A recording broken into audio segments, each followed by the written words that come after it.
Chains తగ్గించవచ్చు, లేదా ఇంకా గ్యాప్ ఎక్కువ కావాలి అన్నప్పుడు చైన్స్ ఇంక్రీజ్ చేయడమేనమాట. మళ్ళీ ఇప్పుడు పెటల్స్ స్టార్ట్ చేద్దాం. పెటల్స్కి ట్రిపుల్ క్రోషెట్స్ కదా, చైన్ 4తో స్టార్ట్ చేశాను. చైన్ 3తో కూడా స్టార్ట్ చేయొచ్చు. నేను చైన్ 4 వేస్తున్నాను.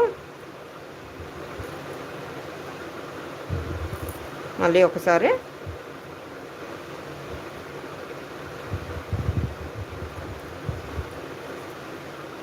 One 2 3 and 4 2 times yarn over చేసి ఒక చైన్ స్పేస్లో 3 ట్రిపుల్ క్రోషెట్స్, నెక్స్ట్ చైన్ స్పేస్లో 3 ట్రిపుల్ క్రోషెట్స్, అంటే ఒక పెటల్కి 6 ట్రిపుల్ క్రోషెట్స్ యూస్ చేస్తున్నాను. ఫస్ట్ పెటల్కి సెకండ్ ట్రిపుల్ క్రోషెట్ అనమాట. ఇది సేమ్ చైన్ స్పేస్లోనే, మళ్ళీ సేమ్ చైన్ స్పేస్లోనే ఇంకొక triple crochet, third triple crochet అనమాట ఇది.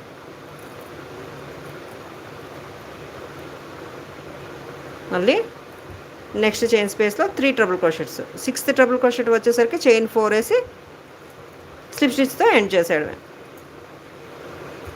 5th triple crochet, 6th triple crochet, chain 4 ఇలా వేసిన తర్వాత అదే చైన్ స్పేస్లోని స్లిప్ స్టిచ్తో ఇలా ఎండ్ చేసేస్తుంది.